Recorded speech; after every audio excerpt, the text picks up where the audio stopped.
Prior to Octopath Traveler 0, I had never heard of a company taking the mobile title of a game and making it into a proper console entry to the series. Atelier made a console entry to the series based in and around the setting of the mobile game, but Square Enix decided to do something even greater than that. Due to that, I was able to experience this story in game, and I really enjoyed the experience. There are certainly areas of the game that still show that original design philosophy in good and not so good ways, but the overall product is enjoyable. The result, though, is a game that still captures a lot of what makes the Octopath series great while innovating on the formula in creative ways. Octopath Traveler 0 is a turn-based RPG developed by Square Enix and Doki Doki Creative Works and published by Square Enix. It is the console adaptation of the mobile game Octopath Traveler Champions of the Continent, which came out in Japan in 2020 and the West in 2022. The mobile game does still exist, although under publisher NetEase instead of Square Enix now, but in the same year of the transfer of ownership, Square Enix announced and released Octopath Traveler 0.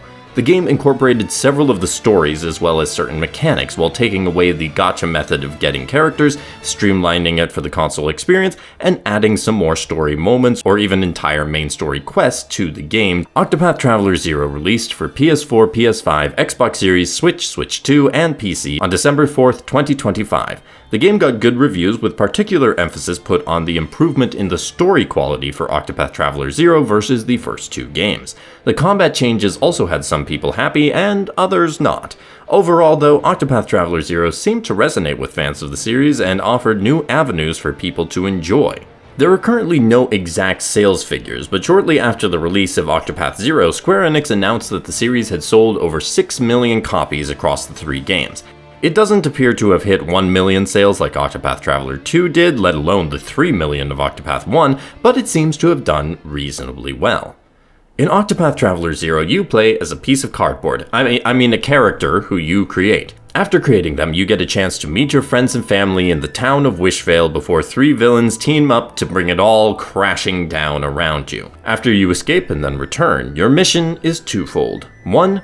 To restore the town of Wishvale to its former glory, and maybe even beyond that. And 2. To take down the three villains whose lust for either power, fame, or wealth brought their focus to Wishvale and upended your life. You will meet many people from many different backgrounds and travel all around the land of Orstera during this journey. What path will you choose to walk?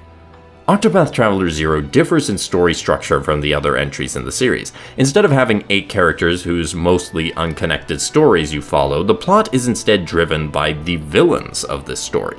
This choice allows the story to weave more of a through line for the player to follow, a progression and mission that drives the plot forward and allows characters to feature in more than just one arc of the story. It is for this reason that I also agree with others who have played Octopath 0 that the game has the strongest story in the series. The characters of the game feel alive and motivated with tales that show growth and development for more than just a few hours of story time. This isn't a short game and plenty of characters are important for most of the story, giving them actual memorability and weight to the narrative. That does not mean it is perfect though. We'll start with the cast itself, which although there are some really well realized characters, has a cast of 36 recruitable characters, so not all of them are going to be all that important or give you much of a chance to really get to know them. Secondly, I wasn't kidding about the piece of cardboard crack at the Avatar character. They are a nothing character in the narrative, despite getting occasional references to them during dialogue. It was likely simpler this way than trying to write an actual main character for these already pre-established stories, but it also kept me from getting too invested in the story. Even your dialogue choices as the protagonist have less personality or substance than any game with an Avatar character I've played since Mark in Fire Emblem Blazing Blade, and Mark never even spoke. The other more relevant issue was pacing.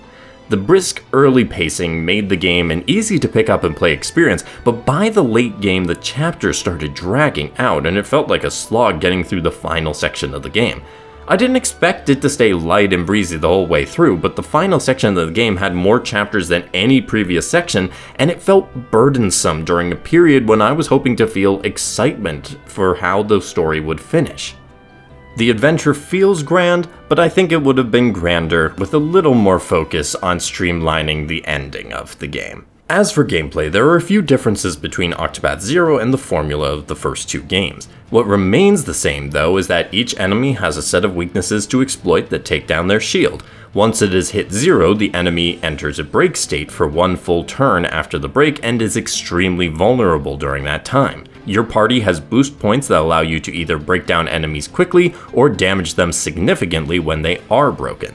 Each character has between 1 to 2 weapons on them, and there are various elemental attacks as well. All of that is shared between all the games, but after that more changes emerge, some small, others large. The first obvious change is the expansion from a 4-person battle team to an 8-person battle team with a front and back line. At any point on a character's turn, they can swap with the character positioned behind them in battle. Those characters in the back row can recover health, SP, while still gaining boost points, so switching them in can be a great opportunity to exploit or give your ally in front a much needed rest and recovery. Some of the enemies in Octopath have had the ability to change or lock weaknesses in past games during battle, and until now, you never had some equivalent way to switch things up for your enemies as they did to you, and I see the switching of the rows in the party as that counterbalance. Correspondingly though, the enemies in Octopath Zero do tend to have more shield points than in previous games. All of this adds a huge amount of options to the strategy for battle, and I thoroughly enjoyed it. As I talked about in my 8-Bit Adventures 2 video, I really enjoy systems that allow you to easily switch characters in battle. I think it adds an entire new dimension and helps with my enjoyment of it. The other major combat changes in Octopath Traveler 0 derive from the different way the game handles skills and jobs from the previous titles. Apart from your avatar character, every party member has one job and sticks with that job for the entire game. They learn skills from job points, including an ultimate skill that can shift the momentum of battle significantly. How then do you build characters or expand their options? Well, each of the characters have 5 unlockable slots for active and support skills. You will collect skill masteries from chests and use your leftover job points after learning all the skills to achieve masteries of your own skills to equip on other characters. Want to allow your characters to do more than 9,999 damage in a single hit? Use the right support skill mastery to unlock their power. Want another character capable of hitting enemies with bow attacks? Equip an active skill mastery to do just that. It admittedly is not as extensive a system as the secondary jobs and skill learning in Octopath 1 or 2, but it means that individual characters become more important depending on the battle. Quick tip, Alexia is an absolute beast in battle and should be on your team if you want to take on the toughest challenges. Speaking of challenges, the game has plenty of them. Although it is challenging to tune the difficulty given just how extensive the cast list is and the wide array of options at your disposal, I found plenty of battles a fun challenge, although there was only one that had me desperately throwing out whatever I could to overcome the challenge, which I barely did. Oh, and for those wondering, no, that wasn't the final boss of the game. Have fun. I do think that Octopath Traveler 0 lands in the middle when it comes to the challenge of the Octopath games, being easier than the first game but harder than the second. My hope is that whatever you're looking for in an Octopath game when it comes to difficulty, you can find it in 0.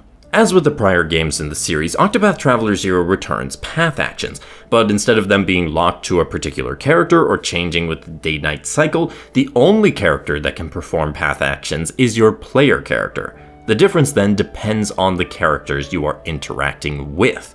You'll be able to inspect any of them, but after that there are different options depending on who they are, from entreating or purchasing items to fighting or recruiting them.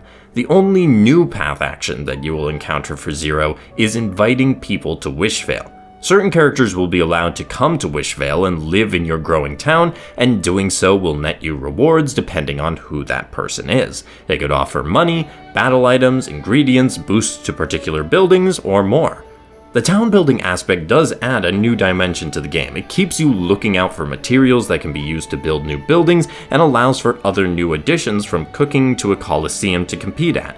The game gradually opens up the area you can build and gives you plenty of customization options for the building styles, the terrain of the land, and many decorations. It's far from the most detailed city building mode out there, but you do truly have an opportunity to make it your own. I've seen a lot of very creative Wishvales that have been created by other players. Plus, some of the buildings give gameplay bonuses as well, such as the training field allowing members outside of the 8 party members to gain experience and job points. The cooking is also helpful because each meal can give you certain benefits in battle. I would love to see this return in future games, with maybe even more of us starting from scratch and allowing for creativity in the design of the landscape as well. Then we can really go crazy when it comes to city building. Speaking of creativity, let's talk about the presentation.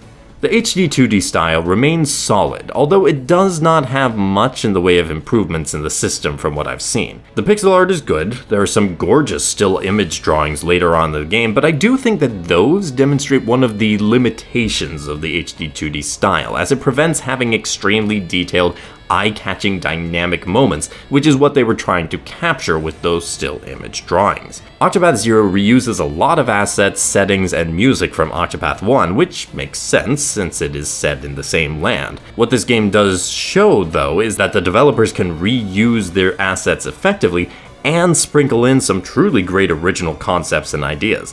I think the new, never-before-seen locations in Octopath Zero are creative and fun to explore around, and the music? Yasunori Nishiki works his magic again with a collection of great new tracks and the opportunity to listen to more of the first game's soundtrack, which was always among my favorite video game soundtracks. The voice acting is fair to good, although they did recast some of the original Octopath characters, which I suppose was because they weren't available since they did keep some of them, but it's really too bad. It's not exactly the same with the new cast. The UI and UX are fine with no significant changes that I can think of, although they did improve it from the demo to the full game, which was nice to see. Overall, Octopath Zero's presentation is a solid upgrade from the original mobile release, but in the context of the wider series, is on par with what we've seen before, not really advancing anything beyond that.